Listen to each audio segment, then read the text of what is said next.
Street ফুডের প্রতি বরাবরই আমার খুব একটা দুর্বলতা আছে, ইতিমধ্যে আপনারা জানেন। পথে কোনো কিছু দেখলেই আমার খেতে ইচ্ছা করে। আয়োজনিক দিকটা অবশ্যই বিবেচনা করি, আর ফল হলে তো কোনো কথাই নাই। পর্যাপ্ত পরিমাণ গরম পড়তেছে। হঠাৎ করে আমি আর নয়ন চলে যাচ্ছি অফিসের কিছু কাজ শেষ করে অফিসের দিকে। প্রতিমধ্যে নয়ন হঠাৎ করে গাড়িতে ব্রেক দিল। আমি বললাম কী জন্যে ব্রেক দিলে? তা বলছে ভাই কিছু খেয়ে যাই। তো কি খাওয়া যায়? এখানে আনারস বিক্রি করতেছে, যা মশলা দিয়ে মাখিয়ে, খুব সুস্বাদু নাকি। ভাইকে আমি এর আগেও দেখেছি পেয়ারাটা, তারপরে আমরা বিক্রি করতে। আনারস কখনো খাওয়া হয়নি। তো নয়নের কথা মতন আনারস খাওয়ার ইচ্ছা পোষণ করলাম।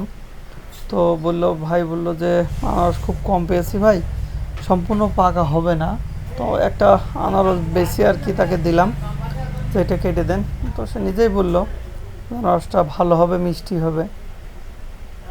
তো আমরা নিলাম আনারস। দেখতেই পাচ্ছেন কি সুন্দর মশলা বেসম দিল, এবং তাদের কিছু গোপনীয় মশলা আছে যেগুলো তারা আমাদেরকে জানায় না বা পাবলিকের সাথে শেয়ার করে না, কারণ এটা তাদের ব্যবসা। দেখেন সুন্দর করে মাখিয়ে দিল এক প্লেট। আপনারা একটু দামটা বলে রাখি, এখানে আনারস মাখিয়ে 40 টাকা প্লেট, বা একটা আনারস মাখিয়ে দিলে 40 টাকা। একটু খেয়ে দেখলাম আর কি, টেস্টটা পরিপূর্ণ। সত্যি আনারসটা মিষ্টি, ভাল লাগলো। আসলে এই গরমে পর্যাপ্ত পরিমাণ ফল খেতে পারলে খুবই ভালো হয়। তারপরে ডিফারেন্ট আইটেমের দেশি ফল যদি হয় তাহলে তো কোনো কথাই নাই। দেখতেই পারছেন খুব সুস্বাদু হয়েছে আর কি খাবারটা। এর জন্যই আর কি খাচ্ছি। আর ফেসের অবস্থা তো গরমে বুঝতেই পারছেন, খুবই খারাপ অবস্থা।